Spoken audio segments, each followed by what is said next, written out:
Hello friends, আজ বানালাম দুপুরের বেঁচে যাওয়া ভাত দিয়ে লাচ্ছা পরোটা। দেখতে কতটা সুন্দর হয়েছে দেখুন বন্ধুরা।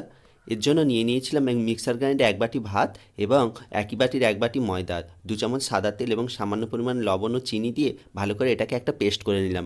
এখানে ময়দা মাখার ঝামেলা ছাড়াই কিন্তু এটা তৈরি করব। এবার এটাকে ঢেলে নিয়ে অল্প তেল দিয়ে সুন্দর করে একটা মসৃণ ডো তৈরি করে নিলাম। দেখুন বন্ধুরা, হয়ে গেছে। লেচি কেটে নিলাম, দেখুন 5টা লেচি হয়েছে আমার এখানে। এবার অল্প ময়দা দিয়ে একটা লেচিকে সুন্দর করে পরোটার মতো করে বেলে নিলাম। এবার ছুরি দিয়ে লম্বা লম্বা করে সুন্দর করে এইভাবে কেটে নিচ্ছি। নিয়ে ওপর থেকে 2 চামচ তেল অল্প ময়দার গুঁড়ো দিয়ে ভালো করে এইভাবে রোল করে তৈরি করে নিলাম। দেখুন বন্ধুরা, রোল করে নিয়েছি। এবার এবার দুদিকের প্রান্তটা একদম সরু করে মুড়ে দিলাম। এবার একদিক থেকে এইভাবে রোল করে নিয়ে হাত দিয়ে একটু প্রেস করে বেলুন দিয়ে বেলে নিলাম। এবার এটাকে একটা তাওয়া মিডিয়াম হিটে গরম করে অল্প তেল দিয়ে উল্টে পাল্টে ভালো করে ভেজে নিচ্ছি।